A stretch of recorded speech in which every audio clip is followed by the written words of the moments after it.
Foil للذین یکتبون الکتاب بایدیہم، well ہے ان لوگوں کے لیے جو کتاب کو اپنے ہاتھوں سے لکھتے ہیں، خرابی ہے ان لوگوں کے لیے جو کتاب اپنے ہاتھوں سے لکھتے ہیں۔ ثم یقولون ھذا من عند اللہ، اور پھر یہ بھی کہتے ہیں کہ یہ اللہ رب العزت کی طرف سے ہے، حالانکہ وہ خدا تبارک و تعالیٰ کی طرف سے نہیں ہے۔ لیشتروا بہ ثمنا قلیلا، تاکہ وہ اس کے بدلے میں تھوڑے سے دام جو ہے لوگوں سے وہ حاصل کر سکیں۔ یعنی ان کا مقصد جو ہے یہ کتاب لکھنے کا کیا ہے، وہ دنیا کا مال و زر جو ہے وہ کمانا چاہتے ہیں۔ فویل لہم مما کتبت ایدیہم،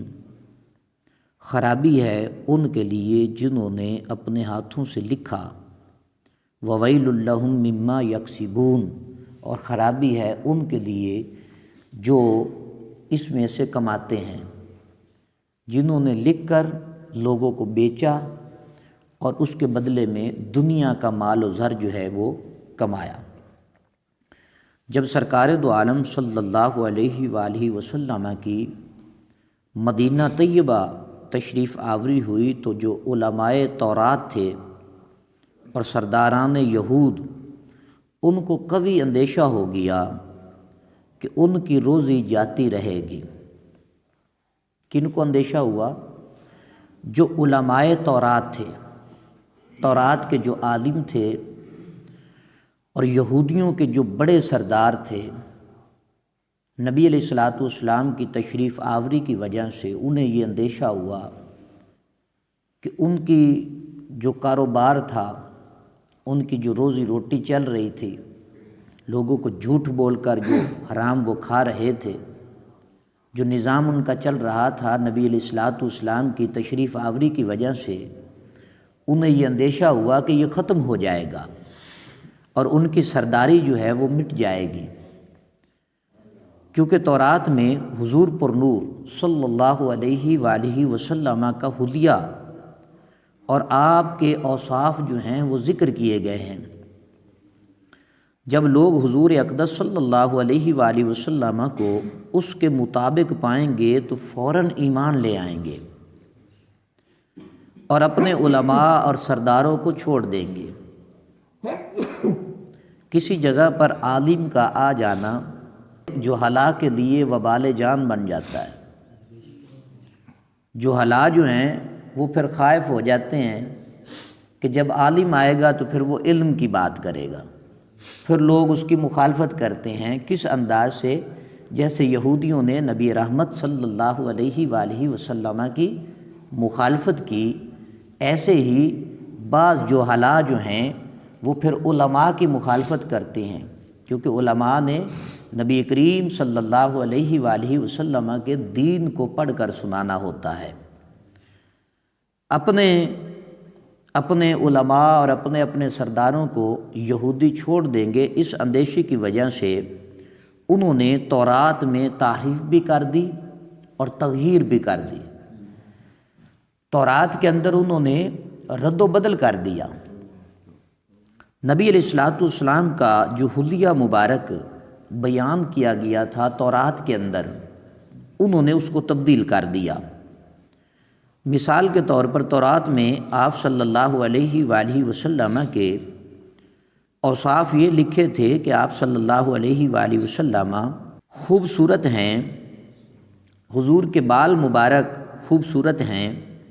حضور کی آنکھیں سرمگی ہیں، حضور کا قد مبارک جو ہے وہ درمیانہ ہے۔ یہ حضور کے اوصاف تورات میں موجود ہیں جو اللہ رب العزت نے بیان فرمائے۔ اب جو یہودی تھے انہوں نے وہاں سے حضور کے اوصاف مبارک کو کاٹ کر اپنے ہاتھ سے تورات کے اندر یہ لکھ دیا کہ نعوذ باللہ من ذالک، کہ حضور علیہ الصلاۃ والسلام کا جو قد مبارک ہے وہ دراز قد ہے، یہ لکھ دیا، اور حضور کی آنکھیں جو ہیں نعوذ باللہ کنجی ہیں، نیلی ہیں، اور بال بھی حضور کے الجھے ہوئے ہیں، یہ یہودیوں نے لکھ دیا۔ اپنی طرف سے، یعنی حضور کے جو اوصاف کریمہ تھے ان کو انہوں نے تبدیل کر دیا، تاکہ ہم اپنے ان لوگوں کو یہ بتائیں گے کہ حضور کے اوصاف تو یہ ہیں اور حضور کو اس کے برخلاف پائیں گے تو یہ حضور کا کلمہ نہیں پڑھیں گے۔ یہ یہودیوں کی ایک سازش تھی، اور عوام کو وہ جتنے بھی یہودی تھے، جو سردار تھے، وہ یہی سناتے رہے کہ یہی کتاب الہی کا مضمون ہے، اور سمجھتے کہ لوگ حضور اکرم صلی اللہ علیہ وآلہ وسلم کو اس کے خلاف پائیں گے تو آپ صلی اللہ علیہ وآلہ وسلم پر ایمان نہ لائیں گے، بلکہ ہمارے گرویدہ رہیں گے اور ہماری کمائی میں فرق نہیں آئے گا۔ اس کو بیان کیا ہے تفسیر خازن نے اسی آیت مبارکہ کے تحت۔ اب حیرت کی بات یہ ہے کہ جہاں پر علماء نبی علیہ الصلوۃ والسلام کا دین بیان کرنے کے لیے آتے ہیں، وہاں پر بھی ایسی سازشیں ہوتی ہیں، کیونکہ علم آئے گا تو پھر جہالتیں ختم ہوں گی، ہر طرف نور کا بول بالا ہوگا، تو اس لیے پھر علماء کی بھی مخالفت ہوتی ہے۔ نبی علیہ الصلوۃ والسلام کی مخالفت سے یہودی باز نہ آئے تو علماء کی مخالفت سے وہ لوگ جو اپنے آپ کو حضور کا امتی تو کہتے ہیں، حضور کا غلام تو کہتے ہیں، لیکن مخالفت علماء کی کرتے ہیں اور جہلاء کو سٹیجوں پہ کھڑا کر دیتے ہیں۔ اس پر پھر رب کائنات جل وعلا نے فرمایا، کیا فرمایا کہ بربادی ہے ان لوگوں کے لیے جو اپنے ہاتھوں سے تورات میں من گھڑت باتیں لکھتے ہیں، ان کے لیے بربادی ہے،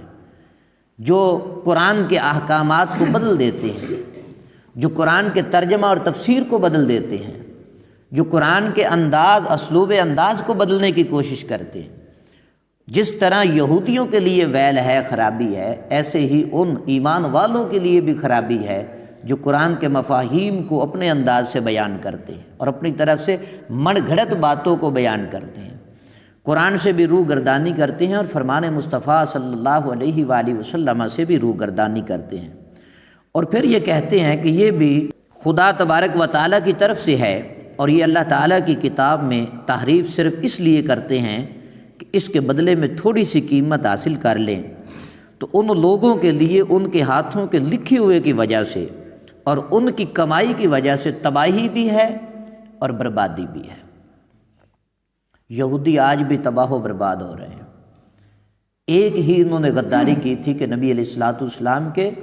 اوصاف کو بدلا تھا اور حضور کا کلمہ پڑھ کر یہ مسلمان نہ ہوئے تھے۔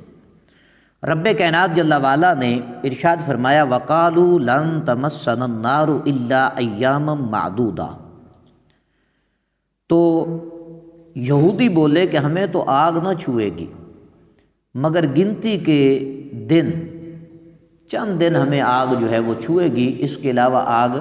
نہ چھوئے گی، یہ یہودی کہتے تھے۔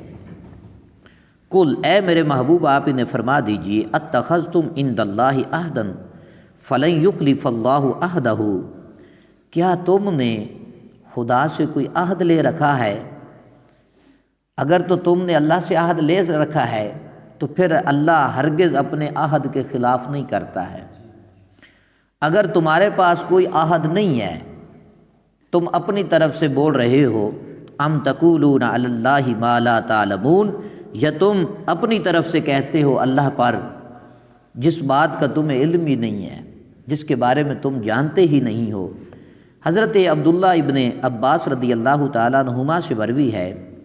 کہ یہودی کہتے تھے کہ وہ دوزخ میں ہرگز داخل نہیں ہوں گے، دوزخ میں ہرگز داخل نہیں ہوں گے مگر صرف اتنی مدت کے لیے کہ جتنے عرصے ان کے آباء و اجداد نے بچڑے کی پوجا کی تھی،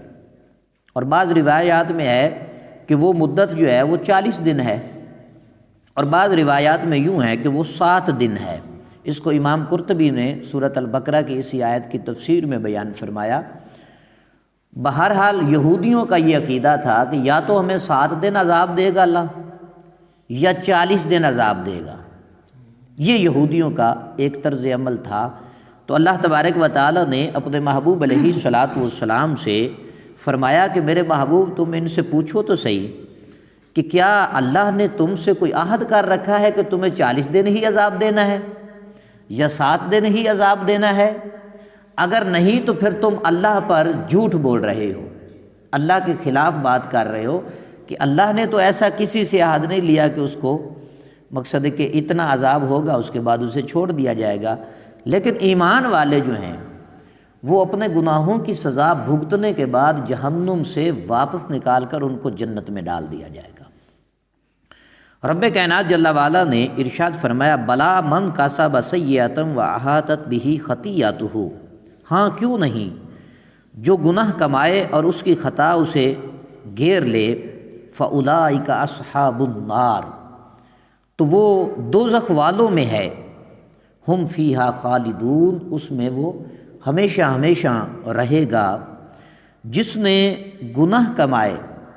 اور اس کی خطائیں جو ہیں اسے گھیر لیں گی، یعنی یہ یہاں کفر کی بات ہو رہی ہے، کفر اور شرک کی بات ہو رہی ہے کہ اس کی خطائیں جو اسے گھیر لیتی ہیں۔ ایمان والوں کے پاس جتنی بھی خطائیں ہوں لیکن ایمان کی دولت اس کے اندر موجود ہوتی ہے۔ والذین آمنوا وعملوا الصالحات، اور وہ جو ایمان لائے اور انہوں نے اچھے کام کیے، اولئک اصحاب الجنہ، وہ جنت والے ہیں، جنتی ہیں، ہم فیہا خالدون، اور اس میں یعنی جنت میں وہ ہمیشہ ہمیشہ رہیں گے۔ اس آیت میں گناہ سے شرک اور کفر مراد ہے، اور احاطہ کرنے سے یہ مراد ہے کہ نجات کی تمام راہیں ان کی بند ہو جائیں گی۔ جو کافر ہو، مشرک ہو، یہودی ہو، نصرانی ہو، اس کی نجات کی اب کوئی راہ نہیں ہے۔ حضور علیہ الصلوۃ کی تشریف آوری کے بعد یہودی اگر ایمان نہیں لے آتے، نصرانی اگر ایمان نہیں لے آتے، تو اب ان کی نجات کی ساری راہیں جو ہیں وہ بند ہو گئی ہیں۔ اب انہیں تورات بھی کوئی فائدہ نہیں دے گی، حضرت موسیٰ علیہ السلام بھی انہیں کوئی فائدہ نہیں دیں گے۔ کیوں؟ کہ اب وہ کفر پر قائم رہے، یہودی اور نصرانی جو ہیں یہ کفر پر قائم رہے، اور حتیٰ کہ قیامت والے دن نبی علیہ الصلوۃ بھی ان کے بارے میں شفاعت نہیں کریں گے۔ حضور کی شفاعت کن کے بارے میں ہوگی؟ جو ایمان والے لوگ ہوں گے۔ احاطہ سے مراد یہ ہے کہ نجات کی ان کی تمام راہیں جو ہیں وہ بند ہو جائیں گی، اور کفر اور شرک پر ہی ان کی موت آئے گی، کیونکہ مومن جو ہے وہ خواہ کیسا بھی گناہ گار ہو، گناہوں سے گھرا نہیں ہوتا، گناہوں سے گھرا نہیں ہوتا، اس لیے کہ ایمان جو سب سے بڑی نیکی ہے وہ اس کے ساتھ ہوتی ہے۔ ایمان بہت بڑی نیکی ہے، اور ایمان ہی کی بدولت جو ہے ہم سب کا داخلہ انشاءاللہ جنت میں ہوگا۔ حضور علیہ الصلوۃ کی شفاعت کے ہم مستحق ٹھہریں گے۔ گناہ گار جتنا بھی ہو آخر اسے جنت مل ہی جائے گی، لیکن اپنے گناہوں کی سزا بھگتنے کے بعد۔ اب کوئی بندہ یہ نہ سمجھ لے کہ ہم ایمان والے تو ہیں، ہمیں تو جنت مل جائے گی، تو پھر وہ گناہ پر گناہ کرنے لگ جائیں۔ اگر کوئی ایسا عمل کرتا ہے تو اس کے لیے اس کا ٹھکانہ ابدی جہنم بھی ہو سکتا ہے، ہمیشہ کے لیے وہ اس کو جہنم میں رہنا پڑ سکتا ہے۔ اس لیے اللہ تبارک و تعالیٰ کی رحمت سے پر امید رہنا چاہیے، اور اپنے ایمان کو سلامت رکھنا چاہیے اور محفوظ رکھنا چاہیے۔ وآخر دعوانا ان الحمد للہ رب العالمین۔